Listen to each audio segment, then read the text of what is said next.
Hello and welcome to this edition of World at War. My name is Mohammed Saleh. Blackwater's founder Eric Prince has deployed an American mercenary force to operate drones and to help the Democratic Republic of Congo's army to secure the strategic city of Uvira against the Rwanda-backed rebels. The M23 rebels had briefly seized the city on the border with Burundi in December, in a major blow to the ongoing U.S. and Qatar-backed peace negotiations. But the M23 rebels decided to withdraw after Washington threatened to retaliate. Now, Blackwater's founder Eric Prince is a staunch supporter of the American President Donald Trump, and his now rebranded Blackwater has been hired by the government in Kinshasa to help secure and to improve tax revenue collection from Congo's vast mineral reserves. Now, Donald Trump's peace efforts in the Democratic Republic of Congo are hinged on a simple principle.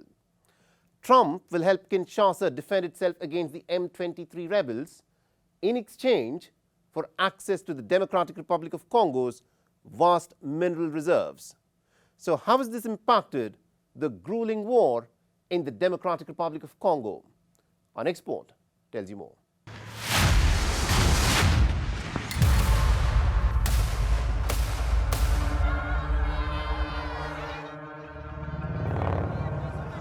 The Democratic Republic of Congo, a country endowed with some of the world's most coveted minerals, continues to be at the heart of global geopolitical interests. As M23 rebels continue to gain ground in the eastern provinces of the Democratic Republic of Congo, the embattled government of President Felix Tshisekedi, facing rising unpopularity and legitimacy questions, has entered into closed-room deals with the United States, where America will offer security assistance in exchange for access to the Democratic Republic of Congo's minerals. And the American help has come in the form of Blackwater, a shadowy private American mercenary force that gained infamy and notoriety for the excesses it committed when it was deployed in Iraq and Afghanistan. Blackwater has now been rebranded as Constellus, and its founder, Eric Prince, is a staunch supporter of Donald Trump. For the first time in the Democratic Republic of Congo's grueling wars, Eric Prince's mercenaries have staged drone attacks against the M23 rebels' positions in Uvira and the South Kivu highlands. When the M23 rebels captured the strategic city of Uvira, they had shown no signs of withdrawing even as part of a negotiation. Regarding the gunshots heard yesterday, the M23 told us not to be afraid and that we could go about our business because they are the Liberation Army. They came to free us from the suffering we have endured, and now they are here and asking us to do our work in peace. But Blackwater's involvement from the side of Kinshasa has forced the M23 rebels to withdraw from Uvira. Observers say this could be because of M23's reluctance to get into a direct confrontation with the American mercenaries that now operate in Democratic Republic of Congo. It is not clear whether the involvement of Blackwater on Congo's front lines was endorsed by Washington. Today, more than 300,000 Congolese are displaced, living in camps in Burundi. At least 12,000 children are without families because they cannot find their relatives, and at least 1,500 people have been killed since the start of these events in Uvira. This clearly illustrates the criminal nature of the actions of Rwanda and the M23. C'est illustratif justement du caractère criminel. The U.S. State Department has said that it does not hold any contracts with Blackwater or any of Eric Prince's mercenary forces to operate in the Democratic Republic of Congo. But the Congolese security officials have said that Blackwater's operation is in line with the Minerals for Security deal, and it was deployed by the Americans at the request of Kinshasa to bolster its security efforts at a critical time. The Congolese officials further claim that Blackwater has since withdrawn and has returned to its primary mission, which is improving revenue collection from mining. For the common people in Democratic Republic of Congo, this back and forth has made life that much more challenging. Before the war, we used to come here and sell very well. We were able to feed our children well and send them to school. But since the war, nothing works anymore. Most of our customers have fled the city because of the war. Economic activity is unstable because the banks are still closed, as is the airport, which makes work difficult.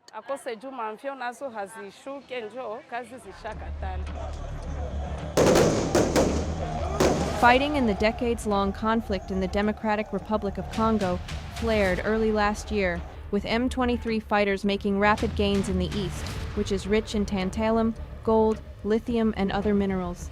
The United Nations and Western powers say Rwanda backs M23, even exercising command and control over the group, though Rwanda denies this. Rwanda and Congo signed a U.S. brokered peace agreement in June last year. However, the accord did not involve the M23 rebels. Congo's conflict is rooted in the 1994 genocide in Rwanda, when remnants of a Hutu militia that slaughtered over 1 million mostly Tutsi people fled across the border, chased by Tutsi-led Rwandan forces. But Rwanda denies having troops in Congo.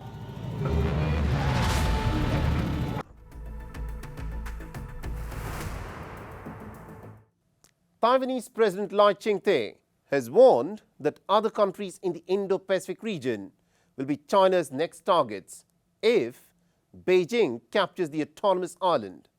Speaking in his very first interview with the global news agency since taking office in May 2024, Lai Ching-te said that he was confident that the Taiwanese parliament will approve an additional $40 billion budget to fund the crucial defense purchases, including weapons from the United States of America.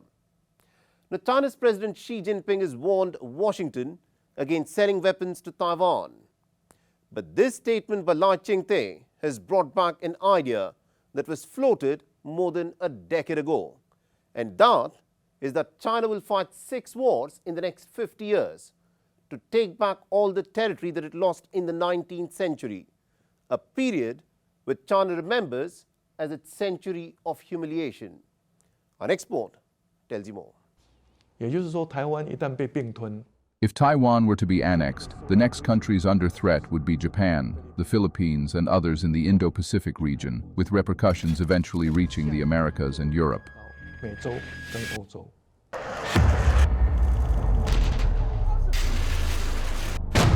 With this, the Chinese President Lai Ching-te has set the cat amongst the pigeons.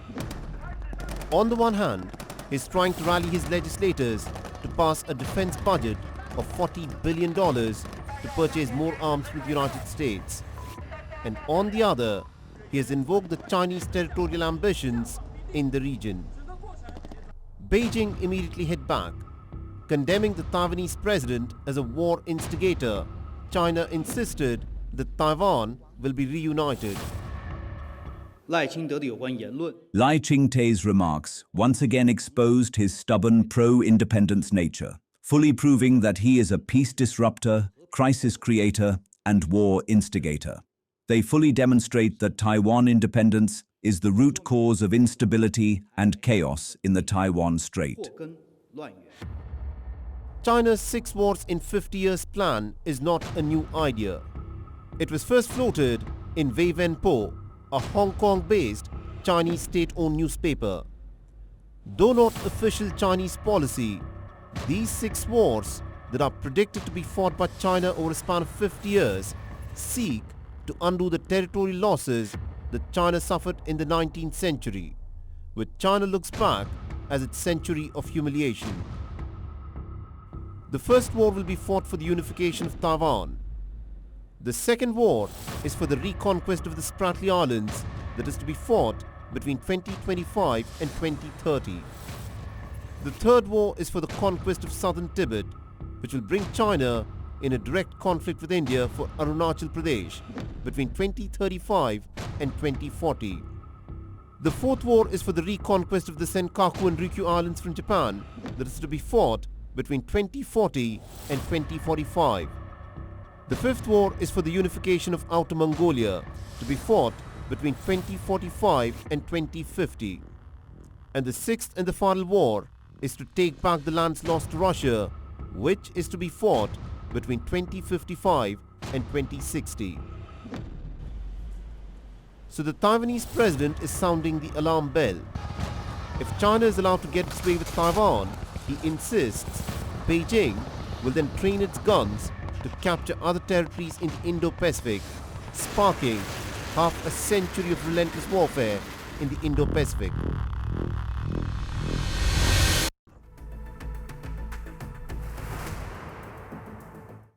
The Israeli occupation is tightening its grip on the occupied Palestinian territories of West Bank.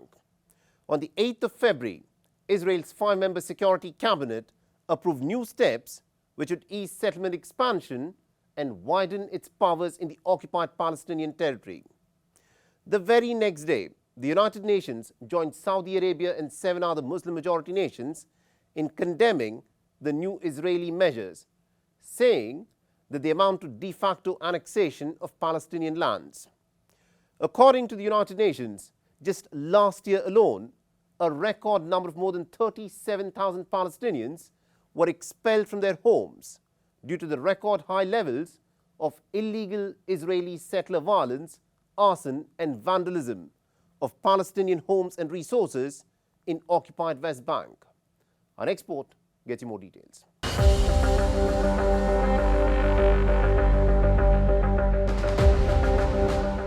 On the 13th of February, at least 54 Palestinians were wounded in attacks by Israeli settlers under the protection of Israeli forces across the occupied West Bank. A few days ago, on Tuesday morning, at least a dozen houses and other structures were destroyed by settlers in Al-Duyuk Al-Tata, on the outskirts of Jericho in the Israeli-occupied West Bank. According to the villagers, Israeli settlers arrived in several vehicles and used a bulldozer to demolish the houses. A resident of Al-Duyuk Al-Tata, Ali Alian Kabne, said that the settlers destroyed his house and threw stones at his children and wife, adding that the Israeli army arrived but did not act. The settlers came from here, and I called the police and they responded. I told them there were settlers with sticks near our house. The police said they were on their way. I told them again, and they said they were coming. The settlers started throwing stones and the children ran away. The woman ran away and we thought maybe things would calm down a bit, but they did not. We went over to the tree and the settlers followed us with stones and weapons. When someone tried to do something, they pointed a gun at him, and the army was just watching. If the army had wanted to intervene, they would have intervened. In recent months, the settler violence has spiked, and these attacks came on the heels of a joint announcement on Sunday by Israeli Finance Minister and Defense Minister that it will be easier for Jewish settlers to buy land in the West Bank, and Israeli authorities will have more power to act in areas supposedly under full Palestinian control. Following the announcement, Palestinians voiced their concerns, saying that the new measures aimed to undermine the two-state solution. As Palestinians, before October 7th, we suffered from successive Israeli governments. But this right-wing government, led by Netanyahu and the far-right, Smotrich, has intensified actions on the ground: displacement, destruction of land, land confiscation, killing, and destruction. This government is a fascist government that want to control all areas of the West Bank, areas A, B, and C, and does not want a Palestinian presence in the West Bank or Gaza. They want to displace the Palestinian people, and they want the land to be without inhabitants. On Monday, the United Nations Secretary General expressed grave concerns at the changes, further warning that they were eroding the prospects for the two-state solution. Tell you that the Secretary General is gravely concerned by the reported decision of the Israeli Security Cabinet to authorize a series of administrative and enforcement measures in Area A and Area B of the occupied West Bank. The Secretary General warns that the current trajectory on the ground, including this decision, is eroding the prospects for a two-state solution. It is to be noted that more than 500,000 Israelis live in settlements and outposts in the West Bank, which are illegal under international law. Another 200,000 Israelis live in Israeli-annexed East Jerusalem, which the United Nations says is part of the Palestinian territories. Both territories were captured by Israel from Jordan in the 1967 Middle East War. Both the occupied West Bank and the East Jerusalem, along with the Gaza Strip, are wanted by Palestinians for their hoped-for independent state But Israel's accelerated settlement construction is not just displacing Palestinians, but it is an imposition of unlawful Israeli sovereignty, a long-cherished dream of far-right parties in Netanyahu's coalition.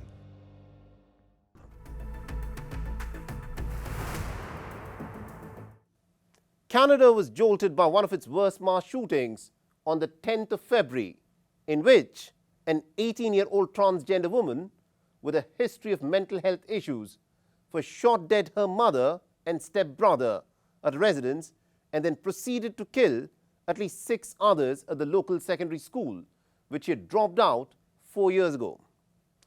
Reportedly, the suspect previously had a valid gun license that had since lapsed.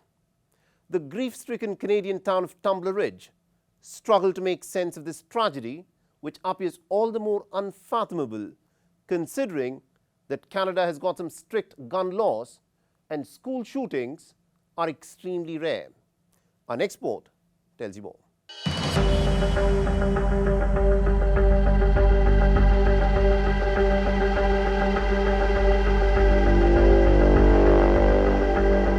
The Canadian town of Tumbler Ridge in the western province of British Columbia is a tight-knit community of 2,400 residents whose quaint existence lay shattered on Tuesday afternoon.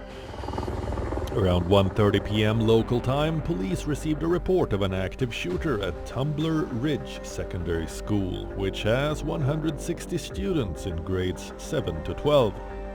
The swift responding officers arrived on the scene within 2 minutes of the call, heard active gunfire and entered the school.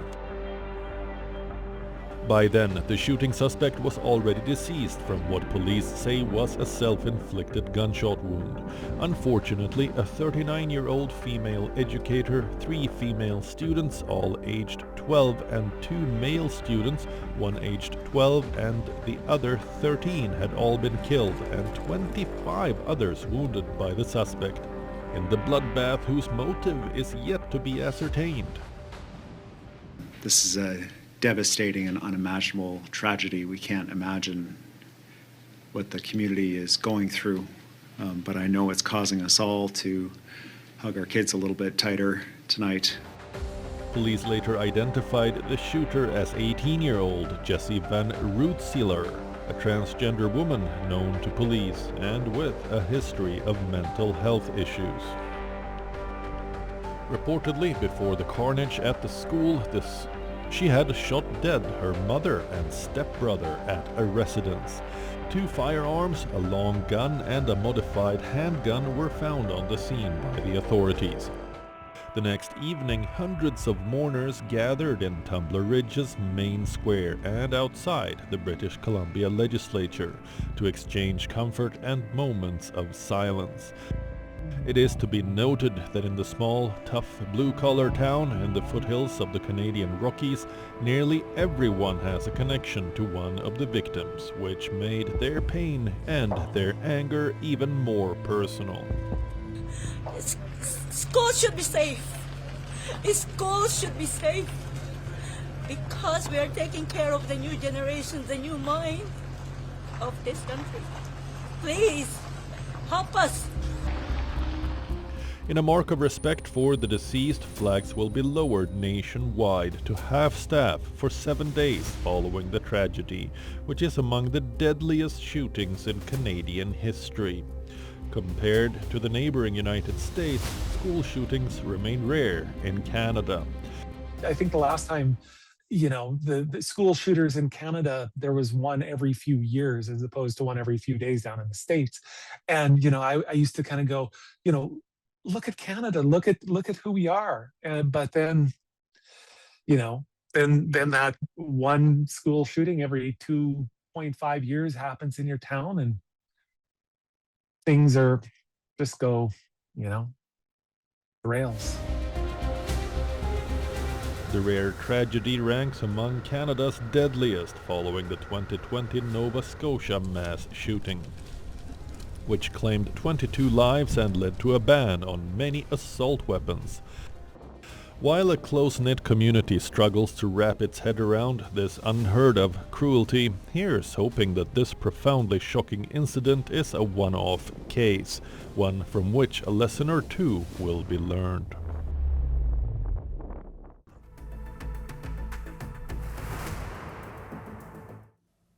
On the 10th of February, Albania's capital Tirana was rocked by clashes between anti-government protesters and the riot police. The demonstrators demanding for the resignation of the deputy prime minister over alleged corruption charges hurled Molotov cocktails, flares and stones at government buildings. And the riot police, in a bid to disperse them, responded with tear gas and water cannon. According to the police, at least about 16 officers were wounded and 13 arrests were made at the demonstration in central Tirana. The Tuesday evening demonstration is the latest in a string of violent protests that pose a threat to the stability of the Albanian Prime Minister Edi Rama's long hold on power, which began in 2013. Our next report tells you more.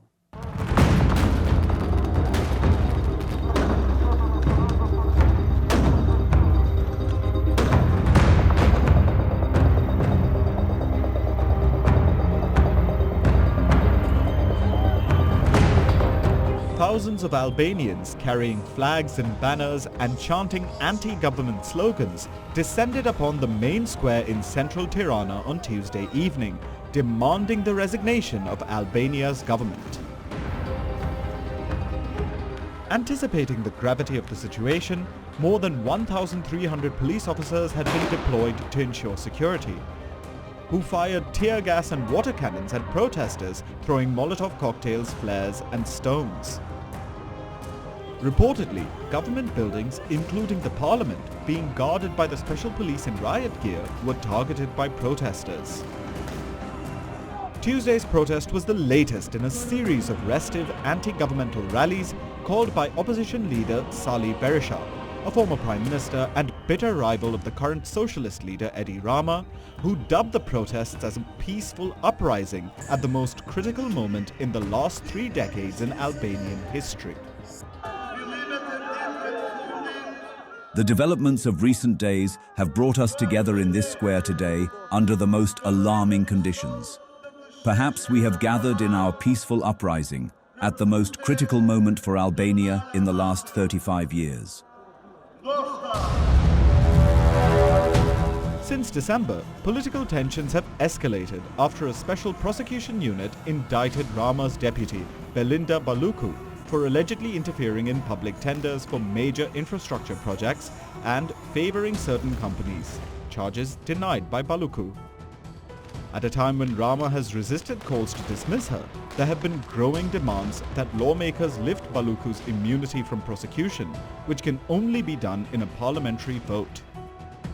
We are the only country in Europe that steals through the law. The entire state administration is under criminal prosecution, and no suspension or stoppage of this government is acting. Berisha, who has called for another demonstration on the 20th of February, is himself suspected of having handed lucrative public contracts to his inner circle, a charge which he has firmly denied. Tense protests are a recurring theme in Albanian political life, with politicians from across the political spectrum regularly trading malicious barbs and accusations of ties to organized crime. Which begs the question, will any major changes result from these recent protests? Political analyst Mento Kikia isn't very hopeful insofar as long-term positive change is concerned.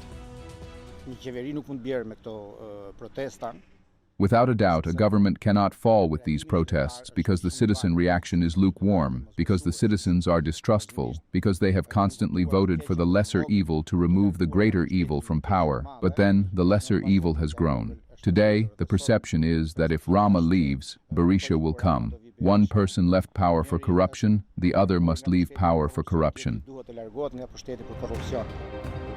It is to be noted that Albania aspires to join the European Union and is currently under close monitoring by the bloc as part of its accession process, which it hopes to complete by 2027. However, international watchdogs are of the opinion that the country continues to suffer from widespread corruption, a charge that might prove detrimental to its chances.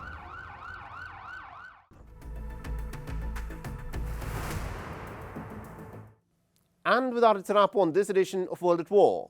If you want to reach out to me with any comments, feedback or suggestions, please feel free to do so on the ID that you're seeing on your screens.